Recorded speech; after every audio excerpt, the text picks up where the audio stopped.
Au début du XVIIe siècle, en utilisant les résultats des observations de Tycho Brahe, l'astronome Johannes Kepler formule 3 lois qui décrivent le mouvement des planètes autour du Soleil.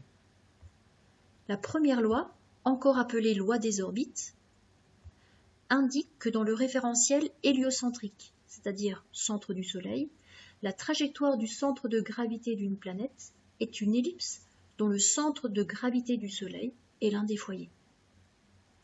Donc dans ce cas, la trajectoire réelle n'est plus circulaire, comme on l'avait défini en première approximation, mais elle est elliptique. La deuxième loi, connue aussi sous le nom de loi des airs, indique que le segment de droite, reliant les centres de gravité du Soleil et de la planète, balaie des aires égales pendant des durées égales. Donc là, toutes les aires colorées sont égales entre elles parce qu'on travaille toujours avec le même intervalle de temps. Enfin, la troisième loi de Kepler, ou encore loi des périodes, indique que pour toutes les planètes du système solaire, le rapport entre le carré de la période de révolution, grand T, et le cube de la longueur A du demi-grand axe est égal à une même constante. En clair, T2 sur A cube est égal à une constante.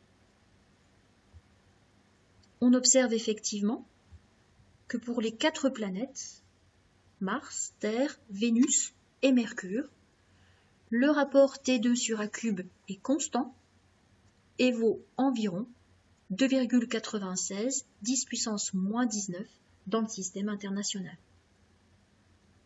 Ces 3 lois de Kepler, énoncées dans le cas de planètes en orbite autour du Soleil, peuvent être généralisées, soit à toute planète en orbite autour d'un astre de masse grand M, soit encore à tout satellite en orbite autour d'une planète. C'est pourquoi un satellite terrestre a en toute rigueur une trajectoire elliptique dont la Terre est l'un des foyers. De plus, le satellite balaie des aires égales pendant des durées égales. Donc là, on va représenter 2 aires qui ont donc la même valeur parce qu'on travaille pendant le même intervalle de temps. On peut constater que la distance parcourue par le satellite, lorsque celui-ci est plus proche de la Terre, est plus importante que lorsque le satellite est plus éloigné. Quelle en est la conséquence? Eh bien, cela implique directement que la vitesse du satellite ne garde pas une valeur constante.